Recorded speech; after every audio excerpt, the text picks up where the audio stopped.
और कोई ये पूछता ही नहीं कि दुख कैसे प्राप्त होता है। क्यों नहीं पूछते लोग? पूछना चाहिए ना कि दुख कैसे प्राप्त होता है। नहीं पूछेंगे लोग। क्यों नहीं पूछेंगे? क्योंकि लोगों को प्राप्त हो चुका है, इसलिए पूछने की जरूरत नहीं। दुख तो पहले से प्राप्त है। कोई नहीं पूछता गरीबी कैसे आएगी, सब पूछते हैं हम धनवान कैसे बनेंगे, क्योंकि गरीबी तो पहले से ही है। ऐसा आई है गरीबी, जा ही नहीं रही है।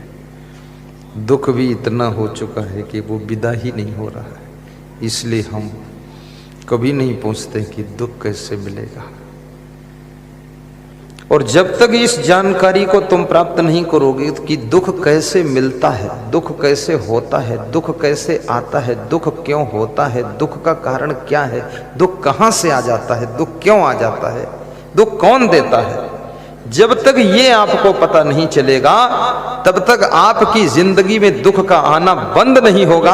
कितना सुख के लिए प्रयास करो, लेकिन आपके जिंदगी में दुख का आना बंद नहीं होगा। फिर तो ऐसे होगा, कीचड़ लगाते रहोगे, दूसरी तरफ पानी से धोते रहोगे, लेकिन ये पता लगाओ ये हमारे कपड़ों में कीचड़ लगता कहां से है। जहां से लगता है वहीं से सावधानी बरत लीजिए, तो कीचड़ लगे ही ना तो धोने की जरूरत ही नहीं है, दुख पैदा ही ना हो तो सुख की जरूरत ही नहीं है। ये भी बात मैंने आज ही सोचा है। मैं भी बहुत दिनों से प्रवचन करता हूं पर ये शायद खोसियालेश्वर महादेव की कृपा है जो सोचा हूं। कालू बाबा हमारे पड़ोस बैठे हैं फोटो में, वो कालू बाबा है ना कि शिव बाबा है? खोसियालेश्वर कालू बाबा को बिठा दो। शंकर बाबा कालू बाबा दोनों अकेले थोड़ा डर भी लगता ना, एक बाबा है। कल कालू बाबा को भी यहां बिठा देना फोटो, ठीक।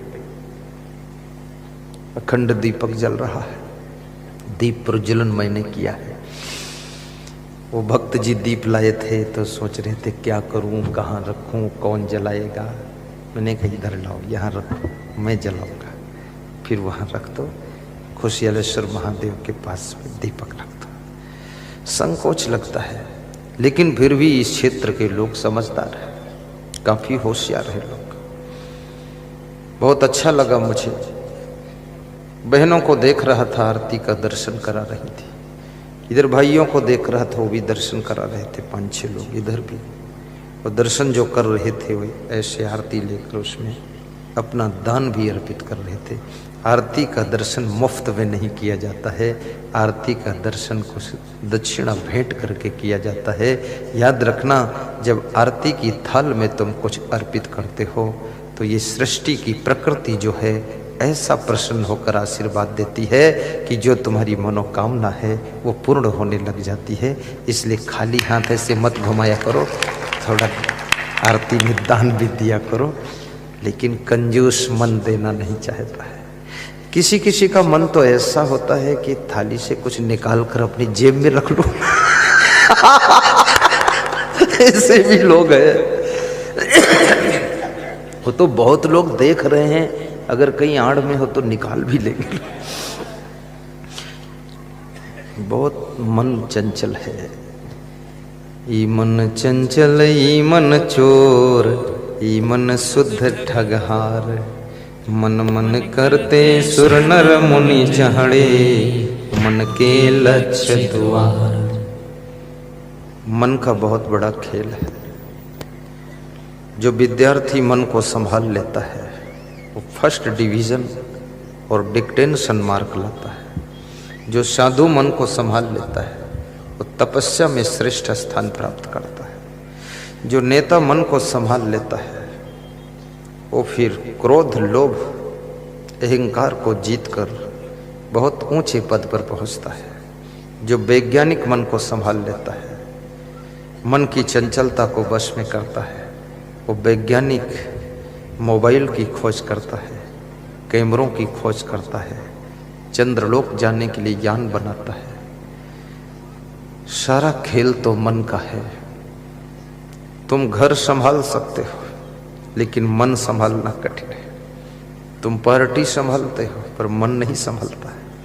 कितने पार्टियों के नेता पार्टी संभाल रहे, पार्टी के मुखिया हैं, प्रांतीय अध्यक्ष, जिला अध्यक्ष, प्रदेश अध्यक्ष और राष्ट्रीय अध्यक्ष हैं, लेकिन जहाँ मन की बात आती है वहाँ घुटने टेक देते हैं, नाक रगड़ते हैं कि हे भगवान, ये मन नहीं संभल रहा है। और ये मन नहीं संभलेगा तो आपके हाथों से पार्टी भी ठीक ठीक नहीं संभल सकती है। जिसका मन नहीं संभला है वो घर भी अच्छी तरह नहीं संभाल सकता है। जिसका मन नहीं संभला है वो साधु जीवन की साधना को भी नहीं संभाल सकता है। जिसका मन नहीं संभला है वो विद्यार्थी विद्या अध्ययन में ठीक से सफल भी नहीं हो सकता है। जिस किसान का मन नहीं संभला है वो खेती बाड़ी में भी सफल नहीं हो सकता है। याद रखना, सफलता का पहला सूत्र है मन को संभाल लेना, और मन को संभालना आ गया तो किसी फील्ड में तुम टॉप कर सकते हो। थोड़ा जोरदार ताली बजाया करो, इतना मरे मराए क्यों हो। 3 दिन में तुम हमको भी निपटा दोगे। हंसना भी चाहिए, हंसना भी चाहिए, ताली भी बजाना चाहिए। हमारा सत्संग रोने वाला नहीं होता है, क्योंकि देखो रोने में हमको शर्म भी लगती है। और रोने धोने से हम इसलिए नहीं करते हैं क्योंकि घर में भी तुम रोते हो, खेत में रोते हो, दुकान में रोते हो, पैदा होते हो तब रोते हो, ससुराल में रोते हो, पत्नी रुलाती तब रोते हो। रोते रोते तो इतनी जिंदगी गुजर गई, वो हम भी रुलाएं तो हंसोगे कहाँ, तो हम हंसाते हैं फिर।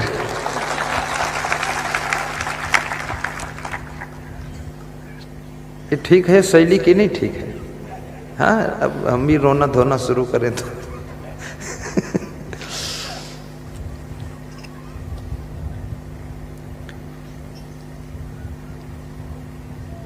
तो दुख क्यों आता है ये समझना है। कपड़े गंदे हुए तो क्यों गंदे हुए, कहां से गंदे हुए, कौन लोग गंदगी लगाए हैं।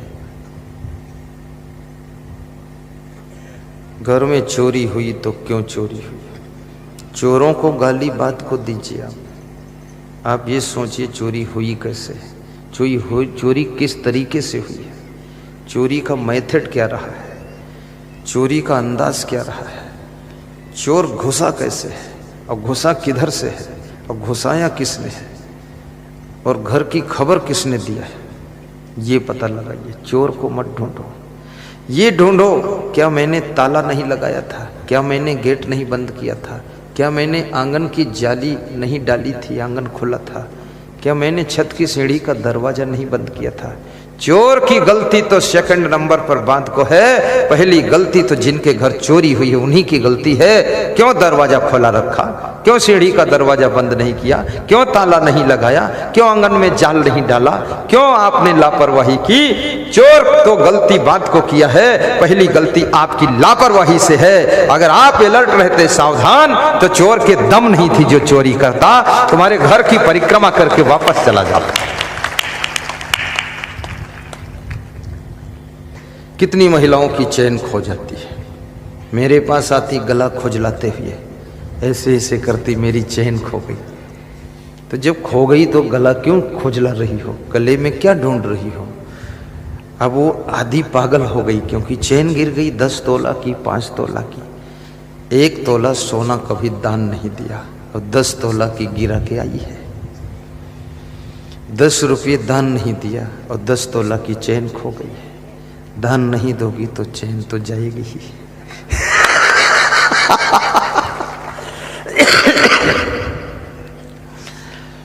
मैं तो कहूंगा पहली बात, जो बुद्धिमान महिला है वो चैन पहन करके, गले में हार पहनकर सत्संग में नहीं आएगी, क्योंकि गुरु जी को क्या दिखाना है चैन और हार।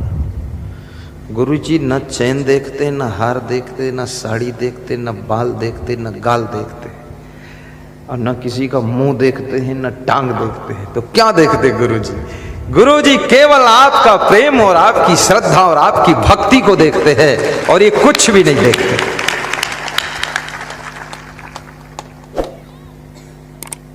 मैं दुबई गया था प्रवचन करने, तो वहां पर 1-1 किलो सोना के हार थे, बहुत बड़े बड़े।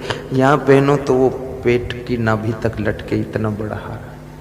तो मैंने कहा 1-2 ले लेता हूँ। फिर सोचा पहनेगा कौन, पत्नी पतना तो है ही नहीं, किसके लिए लूँ। तो फिर सोचा कितने का है पूछा, कीमत तो होश उड़ गई।